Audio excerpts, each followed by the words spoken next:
Hello there and welcome to another live chapter reading for Itsy Bitsy Book Bits. Today I shall be reading from The Vilification of Aqua Marine, Working Mask Book 1 by Mackie.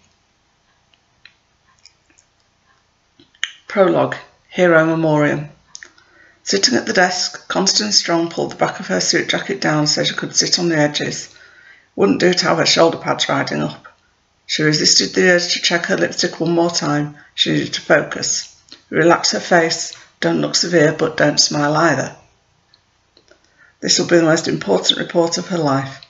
Are you ready, Constance? The new producer Gary asked. Yeah, she lied.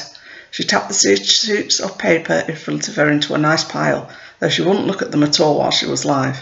It was one of her points of pride. What she'd needed to say was in a teleprompter. Still, the ritual steadied her all the same. Gary took charge, speaking too loudly over his headset.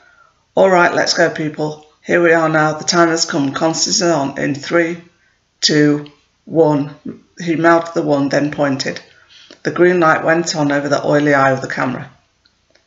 Good evening, this is Constance Strong with PGN TV News, and this is my sad duty to report one of our city's beloved superheroes, Reboot Man. She stopped her reading, unable to see the words for a moment. Blink, blink. Reboot Man, she said in a softer voice, not to camera or her waiting audience, but to herself. I'm sorry, folks, it's Reboot, who was only known as Reboot Man in the 70s, 1973 to 75. She could see Gary having a figurative heart attack, waving frantically while the camera operators changed glances. Need to refocus, got a job to do. Reboot, the beloved superhero and reserve member of the Phoenix City Patrol, collapsed and died earlier this week while on duty apprehending a pair of shoplifters who had stolen several pairs of jeggings from a local department store. She could see the small square appearing above her shoulder on the smaller screen to the left of the teleprompter. She had insisted that they use the image of him from 10 years ago, when he still looked like the strong, dignified superhero of her childhood. It didn't matter whose toes she stepped on. It was the right graphic to use. Reboot, with his amazing ability to jump back seconds in time, came to be one of the more beloved superheroes of the new heroic age. There would be a shot now of some footage from a special they did on his career a few months ago. The compilation reel would show CCTV footage of him capturing a bank robber, of the time he saved a woman from being crushed by a falling air conditioner, another of him putting some criminal in the back of the police vehicle before coming to stand side by side with the city's greatest superhero, the Hyperion. Reboot was harder to see in his black coat and grey lycra suit next to the tall, silver-haired, silver-suited superhero, who would be much more marketable with his sculpted muscles and swishy cape. Still, the last clip was a cutting of the coverage Connie did herself of him stopping the evil supervillain Dr. Nuclear, who was actually a washed-out med student, not a doctor, in a short-lived, incompetently planned attempt to destroy the city. Unfortunately, her report only garnered mediocre media attention. At the time, it was overshadowed by Silver Hyperion, who didn't even catch the bad guy in the end, but did save a bus full of schoolchildren. Without Reboot, there were several times when our city would have fallen into the dark clutches of the Black Fox and her League of Extraordinary Evil. She knew it was a strange thing to say, and Gary had pushed her back at her about even mentioning the League, since they were more of a Tri-Cities threat.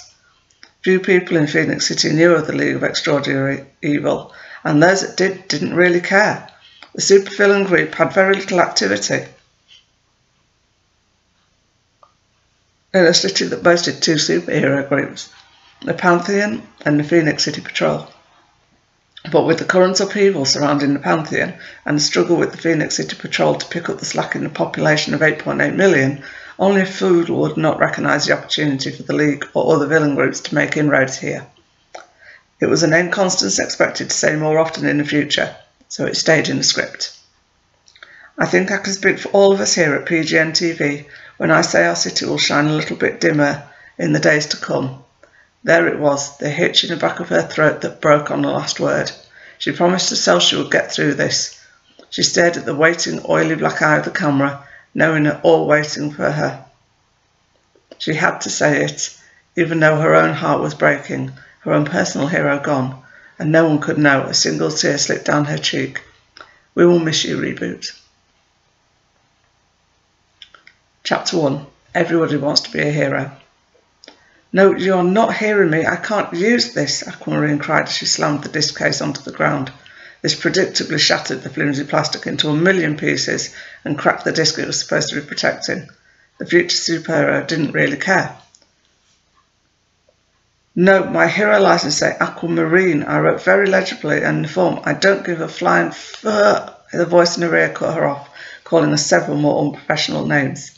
It then disappeared and she was put on hold. She took the opportunity to get herself under control, at least try to. She'd been trying to communicate with work in this company, but after 4 reps, and now 2 hours total on hold, all her patience and her politeness was gone.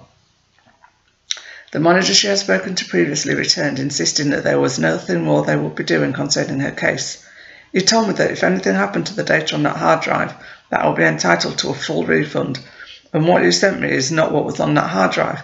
It's just mumbo-jumbo code. The manager repeated the script over again. No, I did not read the licensing agreement. It's in Spanish and Japanese. Aqua Marine paced her one-bedroom midtown apartment, giving a casual thought to the old adage, walking a groove into the floor. The service manager on the other end of the phone, calling himself Jim, repeated the written transcript answers he was obviously reading from. You don't seem to understand. You are ruining my business, she insisted, near in tears with frustration. She couldn't fail at this. She just couldn't. And it wasn't like she had a lot of money to burn at the moment. At least not money she was willing to touch. She got another unhelpful response. It is a specialised practice. Then the manager made her an offer. I don't have another $200 to... The rep manager started at the top of the pre-written transcript again. You're going to hear from my lawyer, the young woman lied. She chucked a second-hand smartphone with its 2 black fox ears on the upper corners against the wall. Of course it didn't break. Her mother's custom-made phones never did. But it hit the wall and bounced just a foot away from her front door. At the same moment that door opened inward. Rhiannon, honey, do you have change for a 20? The older woman entered before staring down at the cell phone on the ground. She dropped her hands to her hips in a practised exasperation. Really? The data recovery firm I used to get my footage off that crap hard drive, they made it worse and now it can't be accessed at all. And they sent me this. She plunged her hand into a box full of CDs in clear plastic cases. Mother cocked her head at them. What is it? I have no idea. I stick them in an old CD drive and it's just lines and lines of code or something. And they won't refund me. Aqua Marine cried, shoving the box of useless sticks away from her across the fir-wood floor, as if that would teach them. All her gesture managed to do was knock over some badly stacked dishes on the other side of the box with a nice clatter. Well, what did you expect when you used an overseas company? The older woman dismissed as she entered the room, finished entering the room. Oh, Mum, Rhiannon groaned so loud it would have made a valley girl envious of her technique. Flipping her copy of the apartment keys into the pocket of her leather coat, Aqua Marine's mother levelled a gaze at her daughter, the kind that would make a drill sergeant shuffle his feet. It deflated Rhiannon just as effectively. All that footage I got, just gone. Footage of what? Her mother asked, using the underside of one of the dishes as a makeshift mirror to pick out something from her teeth. It was footage of when I rescued that autistic kid from that gang of other kids. They were beating him up in an alley and I stopped it and got him to go to the hospital.